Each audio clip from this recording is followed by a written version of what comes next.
Yep. Well, we're really lucky to be here at the University of, I want to say University of Georgia. It's easy, Bob. It's easy to say that. But we're at the University of Florida today with Jamie Ellis. He's going to give us a tour of the lab, and we're just going to have some sit-down casual conversation about research and beekeeping in general. One of the neat things about Jamie is he's not just a researcher or a scientist, but he's also a beekeeper. In my mind, that kind of puts him above many of the rest. He knows not only what he's trying to find, but what the ramifications of the answer is. So that's great. And I really appreciate your time today. Bob, it's my pleasure to have you here. You know, every time, I'm from Georgia, you're from Georgia, one of the things that I love to do is see the folks from my past. And so it's always good to host friends from Georgia, and I'm excited to show you around. I've known Jamie a long time. We were just talking to 1996. Yeah, almost. What is that? Almost a long time. So I can say two things about you. I can say I knew you when. That's right. And I can also say I now have friends in high places. So there you go. I could say the same thing. I knew you before you were that big packer that you have. So we can return the favor, Bob. So he's the intellectual. I'm the beekeeper. Just kidding. Statler and Waldorf on the Muppet Show right here. That's what we are. All right, cool. Well, give us a tour, and then we'll sit down somewhere and just talk. Sure. Yeah. Let me just give you an overview of where we're standing in the first place. Over here to my left is the University of Florida Entomology and Nematology Department. That's where a lot of faculty members study all types of insects. My specialty, of course, is honeybees, and in 2018, we have this new bee lab built here on campus at the University of Florida. And how it came about is some beekeepers in the state of Florida were wondering what it is that they could do to kind of help advance the research, extension, and teaching programs here at UF. And so they went to the FSBA, who really took on themselves this idea of fundraising to build this lab. And so they worked with the state legislator, they worked with the Florida State Beekeepers Association, and they worked with beekeepers all around the state and raised, collectively about $4.5 million to build the series of buildings that I'm going to be showing you. So we're standing right outside the door. It's my great pleasure to have you, and come on in, let's take a look. All right, cool. So how this building came about, Bob, is what we ended up doing is raising enough money to build the facility that we're standing in. It was about $3.5 million. And so the university came to me and said, Jamie, you need to build what you want because we're not sure we'll get more money. The reason we have multiple buildings is money kept coming in and we kept getting to build more space. So in this facility, this is where we have a teaching classroom I'll show you shortly. We also run our extension programs out of here, and we also have our research laboratory. So one of the things I want to stress that you and I talked about this morning during breakfast, University of Florida, like the University of Georgia, it's a land-grant institution. So we're supposed to do research, right? Research on beekeeping, bee-related topics. We're supposed to teach. So we actually have courses that we teach to undergraduate and graduate students here at the University of Florida. And we're also supposed to do extension, which is teaching, but non-university audiences. So when we work with beekeepers, we're doing extension. So all of our extensions run out of here. That includes our Master Beekeeper program, our Bee College, all of the talks that I give, the emails we answer, the videos we produce, all of that starts in these rooms. We're in the lobby. One of the things I want to point out, Bob, is that a lot of these rooms were sponsored. So anytime you see a frame with a name, in this case Barkman Honey sponsored the lobby of this building. And one of the things that was fascinating to me when we were building this building is that beekeepers just jumped on board with the process. They raised money, they put their own money in. It comes down to little simple things like art. This right here is an original Florida Highwayman painting. And Florida Highwaymen are famous painters. People who collect art here in Florida are very aware of them. So this individual, there was a beekeeper who had purchased this picture, and of course it has a bee scene, and we have this one as well as a number of paintings from his son scattered throughout the building. So what I tell people when they come to the Bee Lab here at UF, it's not just to learn about bees, it's an experience. It's a beautiful place to be. And as we look just in the lobby, for example, since this is a state building, anytime state funds are used to build a building, there's a mandate to have sponsored art. And so we put out a bid, we did interviews, we found an artist, and the piece of work that the artist developed for us were these images here, which are all different sugar crystals of different types of honey. For example, if you look at this, this is wildflower honey here in Florida, this is wildflower here in Florida, this is manuka from New Zealand, this is mangrove. We've got orange blossom, sea grape, wildflower, and this is stingless bee honey. So you could see the different crystals, sugar crystals, as well as, if you look close enough, you'll see that there's also some pollen grain. Mm-hmm. So people who come into this building, it's not just to meet us. We really want to give folks an experience.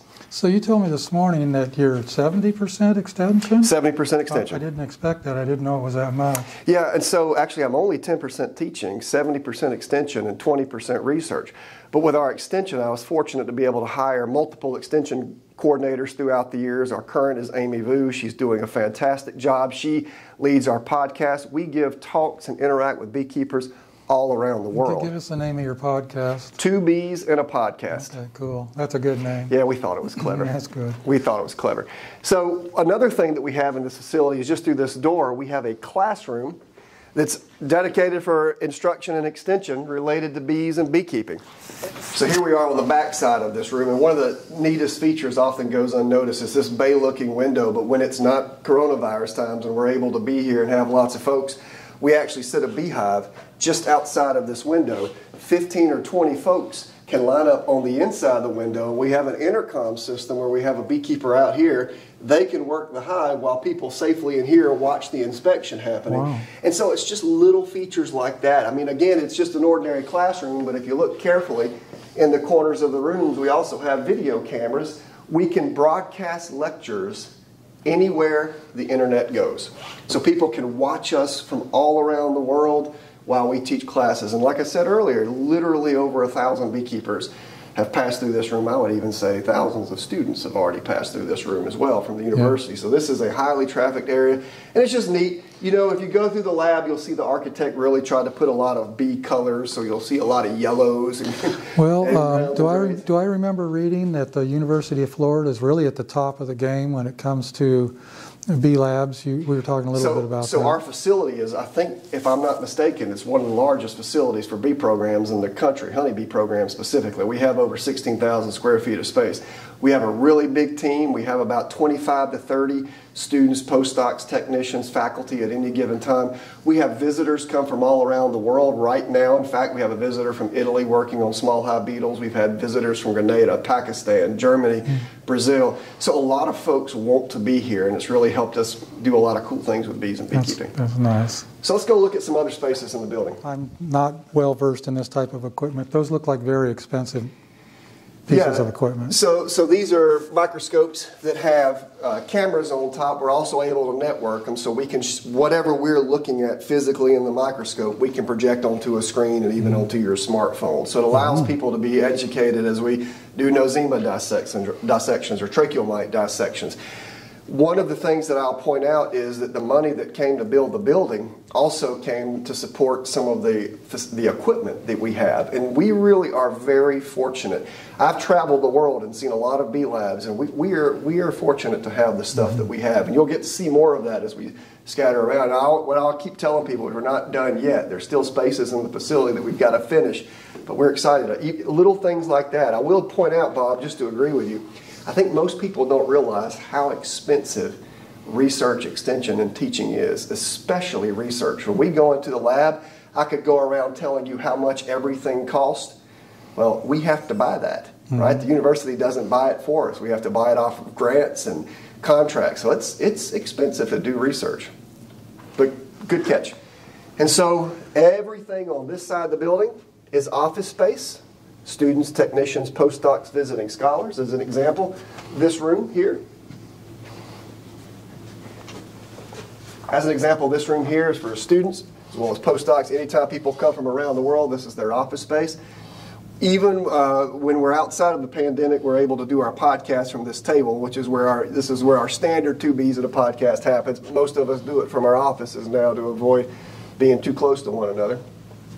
But you'll see this one also has hexagonal windows.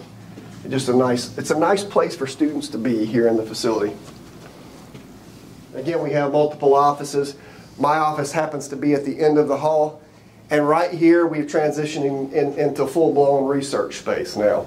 The folks who work in this corner are mainly the scientists in the building. And if you look here, we have our laboratory design. And it's funny, we knew that we were going to get a lot of visitors to this building. And with research lab space, we try hard not to take people in there very much because of contamination with all kinds of things. So we made sure that we had a glass wall here so that when folks visit the bee lab, they can stand here and see scientists in action. So I've cleared it out. We can go in and show you guys around. Great. So Bob, we didn't catch this on camera, but when we walked into this laboratory, the lights automatically cut on. And I know that seems insignificant, but the architects as well as the facilities team at the University of Florida, they worked really hard to make this as green a building as it can be. And I was told that we were recently awarded the highest award for energy efficiency of any state building in the state of Florida. So not only is this a good place to work, it's a great place to work because of the detail that they put even to making it an energy efficient building. So we're standing in the main research lab. I was once over in the entomology department. That's where my lab was. This central room is literally 4 times bigger than the space I had over there. And if you look around, there's peripheral rooms that go off in every direction. For example, that's our hood room. We do a lot of our toxicology in that room. These 2 rooms back behind me to my right, which would be on the left for your viewers, those are our molecular rooms. So any of the molecular work we need to do, disease and pest diagnostics, determining diagnostics for other species of honeybees, etc., happens there. And this is where the magic happens. We've got projects on varroa and small hive beetle. We've had projects on nutrition and nosema and on and on and on.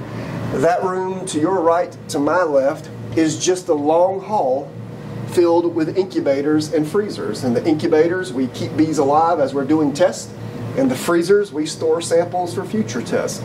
So we have everything we need to do the work we need in this room. And you were talking earlier about equipment. Nothing in this room is cheap. No. Nothing's cheap. And so it takes a lot of grant money, a lot of support from beekeepers, a lot of support from the state and federal governments to do the kinds of things that we do. This room in here, as I've mentioned, is just full of freezers on one side and incubators on the other. So if you come on in, I'll show you something that's interesting. When you do molecular work, let's say, for example, that I wanted to expose a honeybee to a pesticide and see the honeybee's genetic response to that exposure. Well, you would treat the bee, but in order to see what genes turn on, you have to preserve that bee instantly. If you simply kill it and throw it into a regular freezer, its DNA is going to degrade. So this first 3 series of freezers are minus 81 degrees Celsius. So when you put DNA in there, it stops degrading.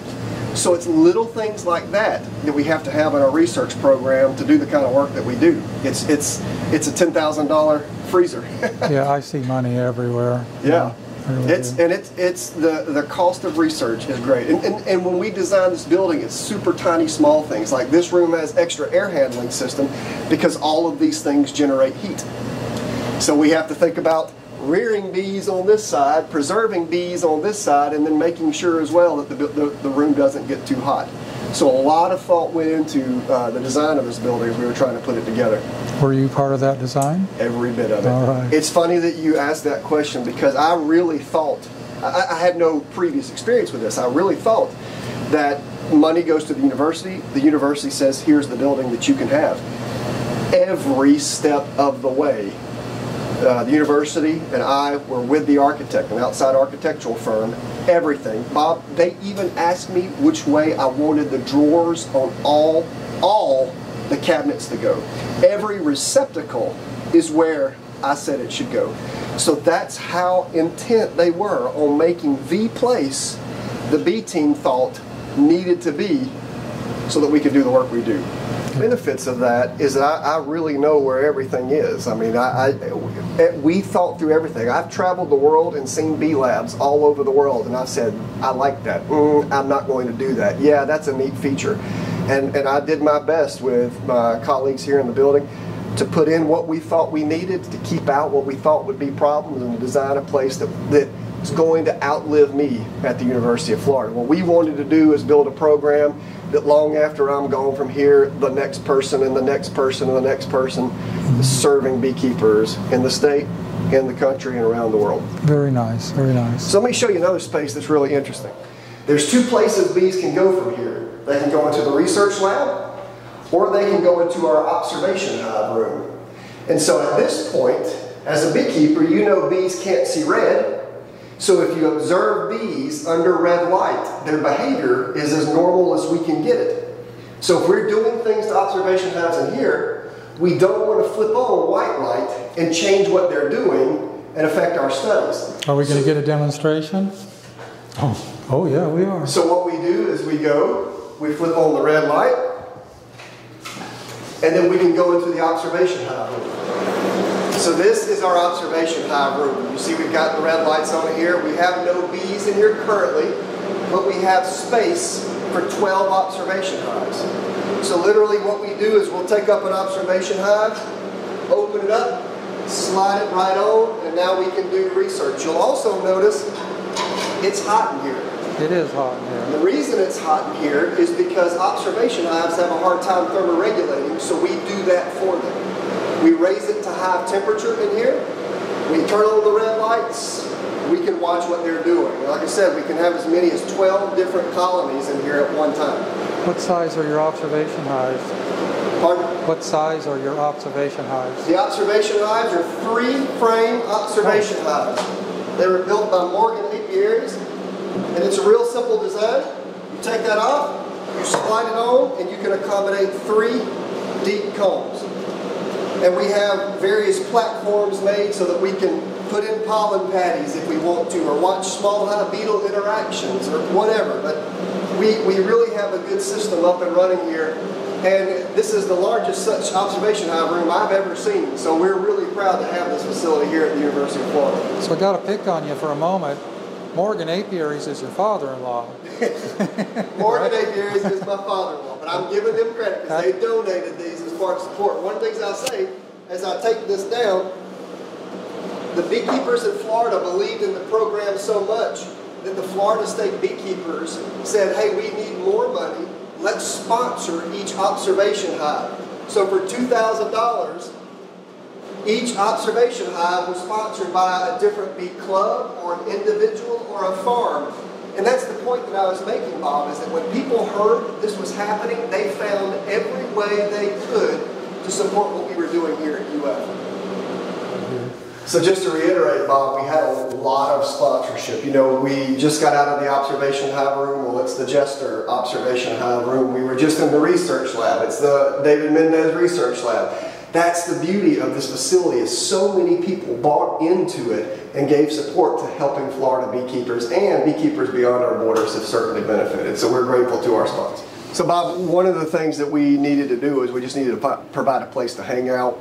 When we're not in pandemic times, the whole team meets here at this table and at lunch every day, and we talk about our research, extension, and instruction projects. Like all of what we do is born right here. We even have a library where we're trying to amass bee and beekeeping books, periodicals from all over the world, so that we have these references and resources available to us. This is the D&J Apiary break room. We were just in the Jester observation hive room. Again, one of the things I want to point out is the sponsorship. Right? We had a lot of beekeepers support us, so it's really important to make that point over and over and over again. So Bob, now we're in the apiary. What we do is we try not to keep any more bees here than absolutely necessary, right? Because we're on campus, we have our entomology department next door, so all of these colonies right through here provide bees for us for the studies that we do in the research lab. We also have a lot of field studies, so we're able to work those field sites remotely, but these bees support what's happening literally in that building. To my left, to your right, we're going to have an optimum teaching apiary. Very soon, when spring rolls around, we're going to keep colonies over there. We're going to manage them optimally, keep them strong and healthy for research and demonstration and teaching purposes. And you can see now on the back of the building, the entrances to each of those observation hive ports. We're facing due south, so I made sure that the southern face of the building is where they put the observation hive hall. And we have the ability to change the colors and patterns around each of those entrances so that when we're running 12 observation hives, there's not a whole lot of drift between the observation hives. You can see the last time we used observation hives, there were only 4, which is why 4 of those ports have those color markings. So this is the observation hive outlets along this wall. That's cool. A lot of geometrical patterns there. So one of my favorite stories about building these buildings is we knew we had enough money to build a brick building, but we also know that we wanted a little bit of outdoor teaching space as well as a workshop and a honey house, but we weren't sure we wanted to raise the money. So we designed a pretty small facility that had a carport hanging off the end.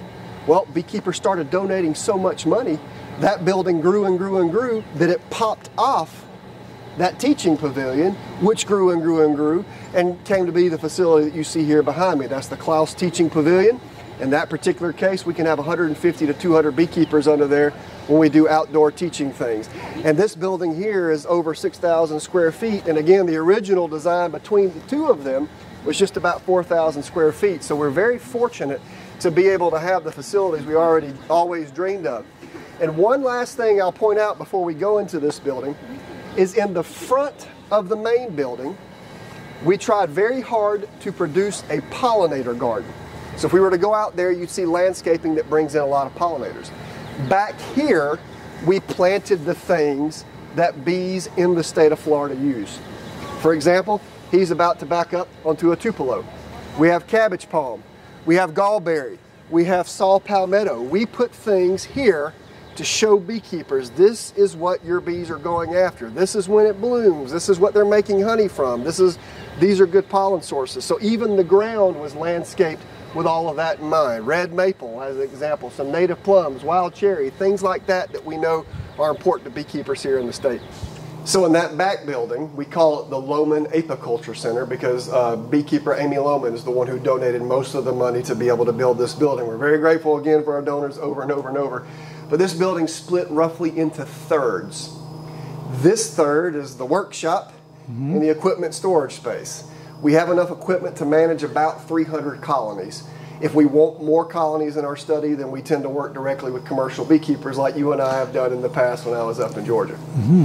We are keeping this, right now, it's below 40 degrees, minus 40 Fahrenheit. Oh, that's really cold. Okay. But it doesn't have to be that. Yeah, that was my question. Forgive me. That takes a lot of energy to achieve that. It does. But we normally try to stay at around 10 or 20 Fahrenheit. 10 to 20 Fahrenheit, okay. It has the ability to do more, so the setting seems to be high right now. Okay. But if you go in, it needs some cleaning and straightening. Yeah. But we're getting there. No, that looks great. It looked cold.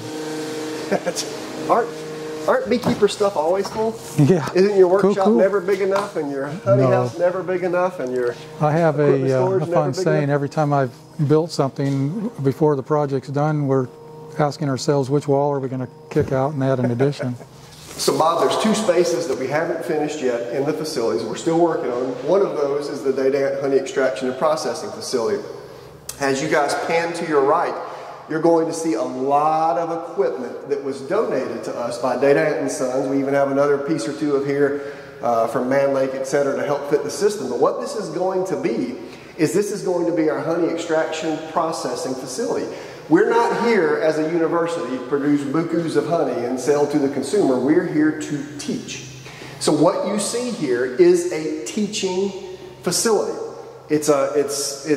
We built it to meet Florida kitchen standards: washable floors, washable walls, 3-chamber stainless steel sink, hand wash station.